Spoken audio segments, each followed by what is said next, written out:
بسم اللہ الرحمن الرحیم۔ کبھی کبھی انسان بہت بے بس ہو جاتا ہے، چاہ کر بھی اسے خاموش رہنا پڑتا ہے۔ وہ صبر سے کسی معجزہ کا انتظار کرتا ہے، نم آنکھوں سے اپنے رب کی رحمت کا منتظر ہوتا ہے، اور پھر قرآن سے اللہ کا جواب آتا ہے، وَلَسَوْفَ يُعْطِيكَ رَبُّكَ فَتَرْضَىٰ، اور جلد ہی آپ کا رب آپ کو اتنا دے گا کہ آپ خوش ہو جائیں گے۔ کس نے کہا دعا قبول نہیں ہوتی؟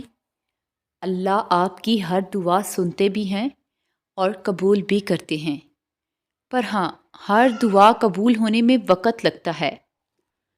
اللہ ہم سے اتنی محبت کرتے ہیں کہ کچھ دعائیں اپنے پاس سنبھال کر رکھتے ہیں، کیونکہ وہ دعائیں اللہ کو اتنی پسند ہوتی ہیں کہ وہ اپنے بندے کو بار بار سنتا ہے۔ گھبراؤ نہیں، پریشان نہ ہو، نا امید مت ہو، وہ تمہاری ہر صدا سن رہا ہے۔ تمہارے آنسو اس کے لیے بہت قیمتی ہیں۔ وہ بہت جلد تمہاری دعاؤں پر کن فرمائے گا۔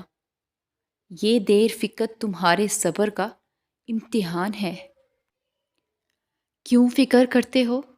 جو رب تمہارے دل اور لبوں پر دعا کا خیال لا سکتا ہے، وہ تمہارے نصیب میں بھی تمہاری چاہت کو لکھنے پر قادر ہے۔ انشاءاللہ تمہیں وہ سب ملے گا جس کی تم دن رات دعا کرتے ہو۔ سب بدل جائے گا، تمہارا وقت، تمہارا یہ تڑپتا ہوا بے سکون دل، برستی ہوئی آنکھیں اور زبردستی کی یہ سانسیں، سب کچھ بدل جائے گا۔ بس صبر۔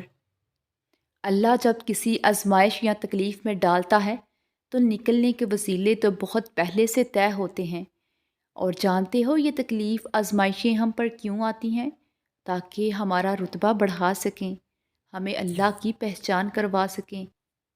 وقت اور حالات کبھی بھی ایک سا نہیں رہتے، سب کچھ بدلتا ہے۔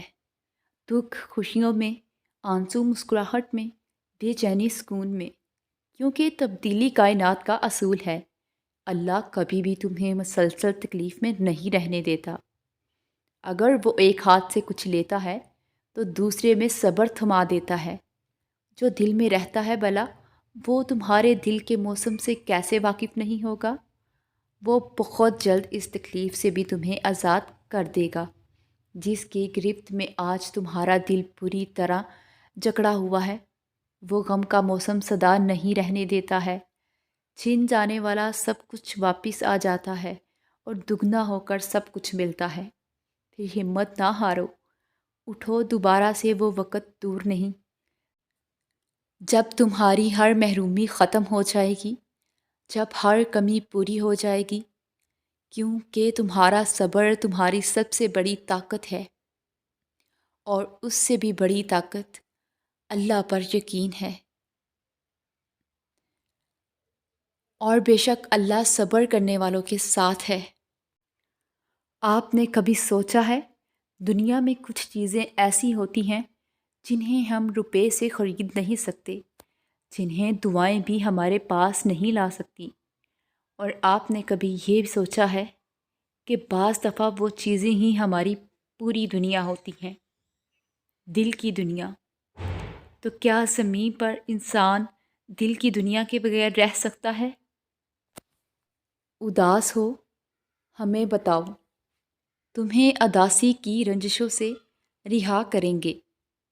اگرچہ ہم ایسے خاک زادوں کی دسترست میں شفا نہیں ہے، تمہارے زخموں کو بر دے ایسی دعا نہیں ہے، مگر ہم ایسے خدا پرستوں کی دسترست میں دعائے کن ہے، تمہارے حق میں دعا کریں گے۔ اداس کیوں ہو، ہمیں بتاؤ، تمہارے حق میں دعا کریں گے۔